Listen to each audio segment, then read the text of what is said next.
근데 그때 1대 막 13? 막 13명 정도 이렇게 앉아있는데 그게 무슨 책이에요? 그래서 논어를 보고 있어요. 논어를 왜 봐요? 하고 막 엄청 질문을 많이 하셨거든요. 근데 이거에 굉장히 좀 뭐랄까 충격을 받으셔서 그래서 방송 나와달라고 하신 것 같은데 예. 책 읽을 때 약간 깨끗하게 읽는 편이에요? 아니면은 뭔가 메모하면서 읽는 편이에요? 저는 책을 이렇게 그 인쇄물로 보고 있으면 그러면 보통 깨끗하게는 안 봐요. 깨끗하게는 안 보고 여기저기다가 이렇게 쓰는 것들이 있거든요. 이렇게 필기를 해서 하는 것들이 있는데 이렇게 책을 보시면요. 밑줄 치고 밑줄도 막 여러 가지 방법으로 치고 있어요. 그리고 옆에다가 막 쓰는 것도 있고 어떤 분들은 자기 책에다 필기를 한다 그러면은 처음에 펼칠 때부터 끝낼 때까지 똑같은 볼펜, 똑같은 하이라이터, 똑같은 양식으로 필기를 하시는 분들이 계세요. 저는 전혀 그렇지 않아요. 저는 그냥 막 그려놓고 막 이래요. 이게 뭐지? 이거 이제 단어. 그 예전에 읽었던 건 단어를 몰랐던 건가 봐요. 정상회담 네. 처음 캐스팅했을 때 작가님들 놀랬다는 네. 그런 얘기가 있던데. 맞아요. 약간 인생책, 감명 깊게 봤던 책들 뭐 이런 거 몇 개 있을 수 있잖아요. 인생책이라기보다는 제 인생이 확 바뀌는 시점을 함께한 책이 있어요. 그게 뭐냐면 저는 이제 비정상회담이라는 프로그램에 지원을 했을 때 뭔지 잘 모르고 지원을 했거든요. 뭔지 잘 모르고 JTBC가 뭔지를 모르고 집에 TV도 없고 관심이 없고 그러는데 그래서 외국인 유학생 구합니다 하고 이력서 보내주세요. 그래서 보내고 막 이렇게 갔는데 인터뷰 요청이 이렇게 전화로 왔어요. 타일러입니까? 네 맞아요. 한국어 할 줄 아세요? 네 할 줄 알아요. 그럼 인터뷰 한번 오시겠어요? 여기 사실 이분이시죠. 그날 시간이 있고 어차피 막 책을 보고 있으니까 그 들고 나올 거 아니에요. 뭐 시간이 뜨면 또 봐야 되고.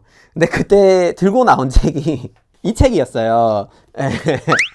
이 책이었어요. 논어였는데 논어 해석본이에요. 근데 이거를 왜 샀냐면 일단 안에 본문 발췌한 부분들이 있어요. 한문으로. 그리고 그 밑에다가 한글 해석본이 있고 그리고 이제 해석을 이렇게 쭉 설명을 해주는 부분들이 나와요. 그래서 샀는데 많은 경우에 논어를 그냥 대충 설명을 하는 책들이 있더라고요. 그 한문 그 원본이 안 들어가 있는 것들이 있는데 전 그렇게 한문이 들어있는 거를 한번 보고는 싶었어요. 궁금해가지고. 그래서 이거를 어쨌건 읽고 있었는데 그 인터뷰 보러 와달라 해서 저를 보고 있는 거죠. 근데 그때 1대 막 13? 막 13명 정도 이렇게 앉아있는데 그게 무슨 책이에요? 그래서 논어를 보고 있어요. 논어를 왜 봐요? 하고 막 엄청 질문을 많이 하셨거든요. 근데 이거에 굉장히 좀 뭐랄까 충격을 받으셔서 그래서 방송 나와달라고 하신 것 같은데 예. 근데 어쨌건 이걸 제가 왜 보고 있었냐면요. 서울대학교 다니면서 되게 지적을 많이 받은 게 있었거든요. 외교학과 다니고 있었는데 너무 서양 중심적인 관점이 있다. 타일러가 생각하는 논리라는 게 너무 다르다.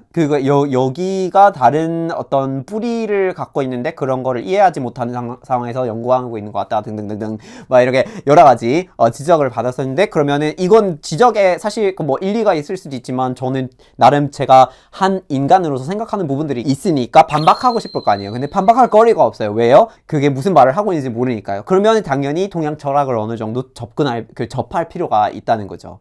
그래서 그게 일반적으로 우리가 뭐 유교 이런 거를 얘기를 하잖아요. 그러면 유교 뭐 이런 걸 이제 영어로 얘기를 하면 Confucianism이에요. 그러면 Confucianism은 누구예요? 그럼 공자예요. 그러면 공자가 뭐 어떤 거를 했어요? 그럼 논어예요. 이렇게 쉽게 생각을 해서 논을 봐야 된다. 나중에 알게 돼서 이게 공자가 아무런 글을 남기고 막 이런 건 아니었고 한참 후에 사람들이 기록한 뭐 담론의 책이었다는 걸 알게 됐고 이 담론을 기반으로 해서 참 굉장히 오랫동안 많은 사람들이 이걸 또 논하면서 또 이렇게 쌓이는 그런 유교가 된다는 걸 알게 됐는데 그 전에는 몰랐던 거죠. 근데 이 책을 보면서 굉장히 놀랐던 게 몇 개 있었거든요. 우리가 요즘에도 유교적인 사고라고 생각을 하는데 논어로 돌아가 보면 그렇지 않은 걸로 해석이 될 수도 있는 부분들. 뭐 예를 들자면 후배를 두려워해야 한다는 얘기가 나와요. 삼명하복의 위계질서, 윗사람 있고 아랫사람 있고 이런 개념을 유교적으로 생각하고 있는 현재잖아요. 그런데 논어를 보다 보면은 우리보다 아래에 있는 사람들이 훨씬 더 실력이 있을 수도 있다라고 얘기를 하는 부분들이 나와요. 그러니까 그 부분을 조심하라는 부분도 많이 나오고, 사실 이게 맨 앞에 학이라는 이렇게 첫 번째 부분에서 그게 나오는데, 사람이 나를 모르는 것보다 내가 남을 모르는 걸 두려워하라는 말이 있어요. 그러니까 우리가 이해받기를 원한다면 그러면 남을 먼저 이해할 필요가 있다. 이런 굉장히 재밌는 말들이 많이 나오거든요. 그래서 어쨌거나 이런 걸 보고 있었는데 그 모습을 보고 신기하다 해서 비정상회담에 초대를 해주신 거거든요. 그리고 이걸로 출발을 해서 동양 철학은 논어만 있는 게 아니고 공자만 있는 게 아니고 그렇게 생각해왔던 건 잘못된 생각이었구나 해서 알게 된 책은 이 책이었어요. 이게 이제 신영복의 강의라는 책인데 두루두루 그 동양 철학의 가장 굵직한 것들을 짚어서 강의한 내용이에요. 공자, 맹자, 노자, 뭐 장자 이거 다 나와요. 그래서 아예 몰라요? 그러면 이거 한번 이제 읽어보면 이런 거구나 하고 좀 기본 틀을 좀 파악할 수 있는 되게 도움이 많이 되는 책이었어요. 점점 산으로 가네요. 작가님 그때 논어를 보신 타일러 보시고 어떠셨어요? 충격이었죠. 나도 안 읽었는데. 한국 사람들이 안 읽어요. 읽을 필요 없어요. 읽어야 된다는 생각조차가 빗나간 부분이긴 했던 것 같아요. 처음 타일러 네. 통화했을 때 타일러 전화를 받았을 때 친구 전화번호인 줄 알았어. 그러니까 한국인인 줄 알았어. 한국인 친구 전화번호를 써놓고 그 한국인이 소개를 해주려는 줄. 옆에 있는데 대신 이렇게 전화 받아서 억양이 너무 외국인의 억양이 있잖아요. 네. 어색함의 근데 타일러 너무 그냥 한국인 억양이라서 아. 친구인가? 타일러는 누구지? 라고 생각했는데 본인이 타일러라고 그러길래 외국인의 전화라고 생각했죠. 재밌네요. 그리고 그때 논어를 그래서 갖고 와서 우리가 한번 보자고 진짜 보는 건지 봤는데 한자가 막 써 있었어 책에. 그래서 한자로 뭔가 여기에요? 메모를 해놨었어. 그래서 우리가 너무 충격을 받아가지고. 그게 이 책 아니고 그 신영복 강의였을 거예요. 여기. 아니 노트를 뭐 이런 걸 해놨을 거예요. 뭔가 그래서 우리가 왜 한자를 우리도 못 알아듣는 한자가 막 이런 거 말하는 거죠. 이런 거. 아니 뭐 배우면서 이렇게 써야지 배우는 거잖아요. 활용해야지 배우는 거니까 이렇게 아닌가요? 그냥 제가 이상해요. 논어 안 들고 왔으면 어떠셨을 것 같아요? 근데 이미 한국어를 너무 잘해가지고 논어 안 들고 왔어도 논어를 입에서 술술 뱉었을 거야. 하다 보니까 네. 책을 읽고 싶어지는 느낌이 들지 않나요? 저만 드나요? 아니요. 솔직하게 말씀드릴까요? 아니에요. 아니에요. 그냥 오늘 뭐 밤에 또 잠자기 전에 조금씩 물고기 이름들 좀 보고 있겠습니다. 저는 책을 잘 안 읽는 초보분들에게 좀 추천해주면 좋을 것 같아요. 초보들한테요. 초보라고 하면 처음 읽어보는 건 아니잖아요. 책을 좀 많이 보셨겠지만 읽는 습관을 길러보고 있다는 얘기인 것 같은데, 그러면 부담 없으면서 뭔가 허걱 줄 수 있는 책이 필요해요. 왜냐면 진짜 보기 편한데 허걱하고 깨달음을 주는 게 없다면 이걸 왜 하지라는 생각이 들 수밖에 없으니까요. 그러니까 보는 게 편하면서도 뭔가 확실하게 깨달음을 남겨주는 책, 이래야 되는 건데, 그래서 처음에 들어보시면 약간 어렵겠다 싶을 수도 있지만 읽어보시면 굉장히 좋아하실 만한 책이 하나 있어요. 그게 세나카의 인생의 짧음에 대해서, 혹은 인생론이라고 하는데요. 이제 De brevitate vitae가 원래 이제 라틴어 제목인데 영어로 읽었거든요. On the shortness of life 이라고 하는데, 인생의 짧음에 대해서 이렇게 수필이고 그 수필이 굉장히 짧아요. 그리고 어떤 형태냐면 막 깊은 어떤 막 이런 것도 아니고 그냥 이런 상황이 있었는데 이렇게 생각했어요. 그래서 이래야 되지 않을까요? 하고 이런 거 아니겠는가? 이런 식으로 이제 되게 쉽게 흘러가는 책이거든요. 이해하기 어려운 건 전혀 아니에요. 보면서 되게 맞다 그러네 막 이러면서 볼 수 있는 책이고, 내용들이 어떤 거냐면 인생의 짧음에 대해서 인생론이라고 해서 그냥 사람들이 그냥 존재로만 남아있지 실제로 즐기면서 살고 알찬 삶을 살지 못하는 이유가 뭐냐 이런 거를 쿡쿡 찌르는 책이에요. 근데 이 책을 언제 썼냐면 몇천 년 전에 쓴 거예요. 그러니까 로마 때 나온 책이에요. 거기에 되게 짧게 나오는 것들 중에서 하나가 뭐 아우구스투스라는 제왕이잖아요, 제왕이. 근데 제왕이 자기가 어떤 뭐 세상에 책임질 게 많고 그리고 이루어낼 게 많고 해야 되는 게 많으니 자기의 어떤 책임을 다하기 위해서 계속해서 일을 하겠다는 편지를 쓰고 있는데 그거를 로마의 의회에 제출을 했어요. 언젠가 하려고 하는 은퇴를 미루어서 더 책임을 지고 열심히 하겠습니다 같은 내용들이었던 거예요. 근데 그거를 의회에 실제로 이렇게 편지를 써서 냈으니까 세네카가 이거를 사례로 짚어가지고 얘기를 하고 있는 건데, 근데 무슨 얘기를 하냐면 심지어 아우구스투스라는 제왕까지도 일이라는 것에 대한 해야 된다고 생각하는 거 많기 때문에 끝까지 미루어내면서 결국에 이제 원하는 거는 쉬는 거다. 언젠가는 쉴 거라는 보상을 끝까지 미루는 것, 심지어 제왕까지 다 하고 있었다는 얘기를 하고 있어요. 그게 너무 신기하지 않아요? 그러니까 우리 요즘도 현대인들이 굉장히 빡세게 살면서 힘든 사회생활을 하면서 엄청 돈을 모아놓고 뭐 하려고 하는데 그거를 즐기진 못하게 되고 자꾸 이 노후나 이 여유를 미루게 되는 이런 현상 자체가 인간한테 굉장히 보편적이다라고 보여주는 거예요. 몇천 년에 그렇게 쓰고 있었단 말이에요. 그러니까 사람들이 왜 이렇게 하냐를 문제 제기하고 있었고, 내용들이 되게 짧게 이렇게 나오니까 공감도 많이 하면서 본인의 일상에 대해서 좀 깨달음을 많이 얻을 수 있는 되게 좋은 책이에요. 또 거기서 나온 것 중에 하나가 이렇게 No one is to be found who is willing to distribute his money. Yet among how many does each one of us distribute his life? In guarding their fortune, men are often close-fisted. Yet, when it comes to the matter of wasting time, in the case of the one thing in which it is right to be miserly, they show themselves most prodigal. 이렇게 쓴 게 있는데, 이게 이제 한국말로 얘기를 하면 돈을 쉽게 넘길 사람을 찾을 수 없다. 다만 인생을 그리 쉽게 나누는 사람이 많지 않겠는가? 뭐 몇 명이 있지 않겠느냐? 뭐 이런 얘기를 하고, 사람이란 자기 자기 자산을 지키는 데 있어서 쫙 이렇게 주먹을 쥐고 있는데, 그런데 시간이란 가장 깐깐하게 까다롭게 이렇게 지키고 있어야 됨에도 불구하고 그런 주제에 대해서는 그냥 낭발하고 다닌다고 이런 얘기를 하고 있어요. 근데 너무 맞는 얘기잖아요. 우리가 진짜 일상에서 돈에 대한 집착을 하게 돼 있다 보니까 이 돈을 어떻게 쓰지? 어떻게 벌지? 어떻게 관리하지? 이 가격이 뭐지? 하고 우리가 엄청 집착하면서 이런 거를 관리를 하는데, 근데 누군가가 우리한테 와가지고 별로 우리랑 친하지도 않고 또 친분이 없고 그리고 뭔가 서로 챙겨줄 관계도 아닌데, 근데 이 사람이 이것저것 막 부탁을 하고 있으니까 그냥 그래요 하고 이렇게 들어주는 경우. 그러니까 우리 시간에 대해서는 이렇게 깐깐하게 굴지는 않은데, 근데 이 노동에 투자한 거의 결과인 이 돈만 신경을 쓰고 있는 게 이상하잖아요. 그거를 받아낸 거 시간인데, 그러면 그 시간에 더 깐깐해야지.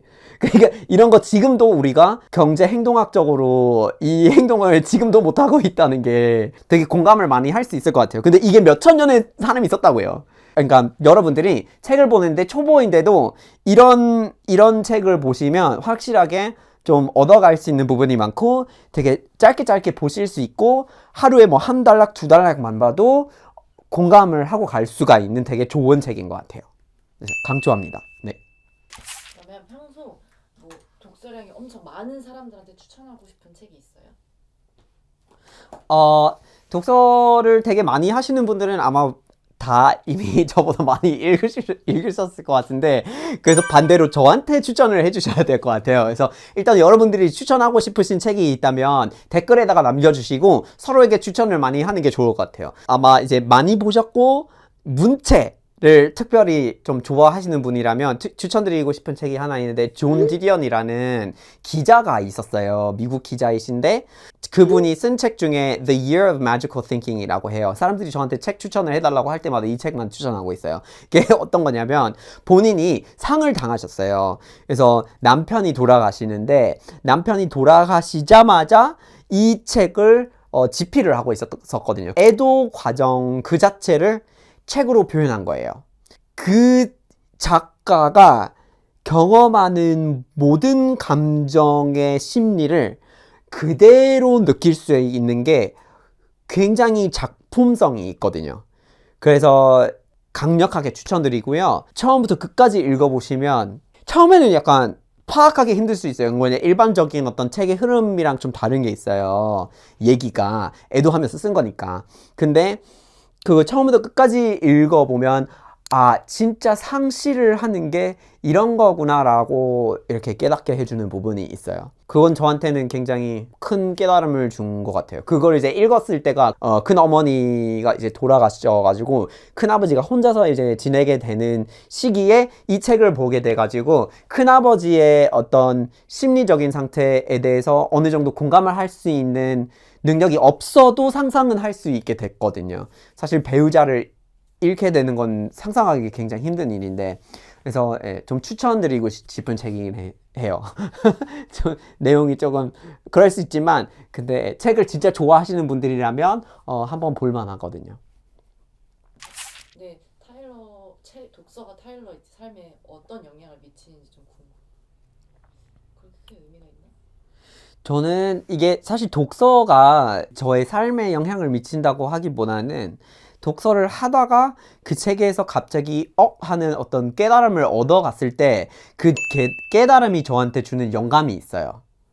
그렇게 표현하는 게 더 맞는 것 같아요. 독서 행위 자체가 별로 뭔가 이렇게 주는 게 없는데 근데 그거를 통해서 얻어가는 간혹 가다가 발견한 알맹이들이 오래 갈 수가 있는 것 같아요. 그래서 아까도 말씀드린 이렇게 인생의 짧음에 대해서 세네카가 쓴 말들 중에서 그렇게 확 이렇게 기억나는 것들도 몇 가지가 있고 예전에 제가 미국 살았을 때는 이제 2000년대 초반 9.11 테러 사건이 터지고 그때 제가 이제 중학교에 있었거든요. 중학교 때부터 고등학교 뭐 대학교 다니면서까지 계속해서 미국의 사회 분위기에서는 이슬람권 출신 사람이나 그런 종교 있는 사람이나 아니면 그거 관련되어 있을 것처럼 생긴 사람이라면 그거에 대한 굉장히 편견이 많아지고 또 실제로 그거에 대한 차별적인 어떤 정책이라든지 많이 나오기는 했었거든요. 그래서 사회 전반적으로 굉장히 거리감이 있는 것처럼 느끼는 문화권이었어요. 근데 그때 당시 이제 친구 중 한 명이 힌디어 얼두어 같은 거를 배우고 있었는데 그 친구가 저한테 추천한 책이 있었어요. 바로 베나지르 부토라는 사람의 reconciliation이라는 화해라고 이렇게 번역하는 것 같은데 그 reconciliation, Islam, democracy in the West 이라고 이렇게 전체 제목이 있어요. 그래서 이 사람이 쓴 책인데요. 근데 베나지르 부토가 누구냐면 1988년에 그 파키스탄에서 총리된 여성분이세요. 그 총리 일을 1988년에 해서 제가 태어난 해예요. 그러니까 우리가 이슬람권을 생각하면 엄청나게 보수적이다. 무조건 보수적이다. 이슬람이라는 것이 무조건 여성한테 이래야 된다라고 이런 게 있는데 근데 그렇지 않은 시기들도 있었고 그렇지 않은 정권들도 존재했었고 그렇지 않은 분명한 사례들도 존재했었다는 거를 본인이 자기 그 책을 통해서 또 논의를 하거든요. 그러니까 본인이 여성이고 대부분의 사람들이 이슬람을 믿는 나라에서 총리를 하게 되었고 그리고 그런 내용들을 이제 얘기를 하니까 좀 그동안 제가 갖고 있었던 어떤 선입견들이라든지 이런 것 약간 좀 깰 수 있는 부분들이 많았거든요. 그런 책을 통해서 알게 된 게 뭐냐면 이슬람이라는 거를 하나로 뭉쳐서 보려고 하는 이런 거 이제 하면 안 되겠다. 여러 가지 다양한 철학이 있고 다양한 문화들이 공존하고 있고 무엇이 문화고 무엇이 종교인지가 또 다를 수 있잖아요. 근데 그거 바깥에 있는 사람한테 다 하나로 보이는데 이거는 이제 사실은 그렇게 일반화를 하면 안 된다는 걸 명확하게 잘 보여주는 책이었어요. 한 시간 넘게 더 들었어. 예. 짧게 한다고 해놓고. 너무 말이 많죠. 예, 이렇게 오늘 책 관련 얘기를 굉장히 좀 길게 한 것 같은데 예, 잘 편집돼야 되겠죠? 근데 책 얘기를 굉장히 즐겁게 나눠봤는데요. 제가 어떤 책을 읽는지, 왜 책을 읽는지, 어떻게 읽는지 이제 잘 아실 것 같은데 앞으로 여러분들이 독서를 하시면서 많이 하시든 잘 안 하시든 간에 좀 부담을 안 갖고 편하게 본인을 위해서 하고 싶은 대로 하실 수 있었으면 좋겠고요. 그리고 전자책을 아무래도 활용을 해보는 게 되게 좋은 것 같고요. 그리고 만약에 여러분들이 다른 나라 말로 되어 있는 책 아니면 굉장히 오래된 책 95년이 지나가지고 저작권이 없어져서 무료 다운받으실 수 있는 책 이런 거를 이제 활용해 보고 싶으시면은 그 Gutenberg Project라고 있어요. 그 이제 웹사이트 링크를 아래다가 남겨드릴 테니까 거기 들어가셔서 그냥 이것저것 많이 찾아볼 수 있거든요. 그래서 저는 거기서 이제 그 줄 베르네의 작품을 찾아봤거든요. 그래서 다양하게 활용을 해보시면 좋을 것 같고요. 그러면 여러분들이 그런 책에 대해서 관심이 있으시거나 읽어보시거나 아니면 나중에 그런 거에 대해서 토론을 하거나 뭐 라이브 방송을 하거나 뭔가를 하는 거에 좀 관심이 있으실 것 같으면은 관련해서 좀 댓글을 좀 많이 남겨주시면 좋을 것 같아요. 그리고 마지막으로 해야 되겠죠? 구독을 누르고 좋아요도 누르고 알림 설정을 안 하셨으면 한번 해주시기를 바랍니다. 감사합니다. 그리고 아직 못 하셨다면 한번 구독을 눌러주시고 좋아요도 누르시고 그리고 무엇보다 주변에다가 많이 알려주세요. 열심히 노력하게 보겠습니다. 마지막에 뭐라고 한 거야? 모르겠어. 알림 설정. 몰라.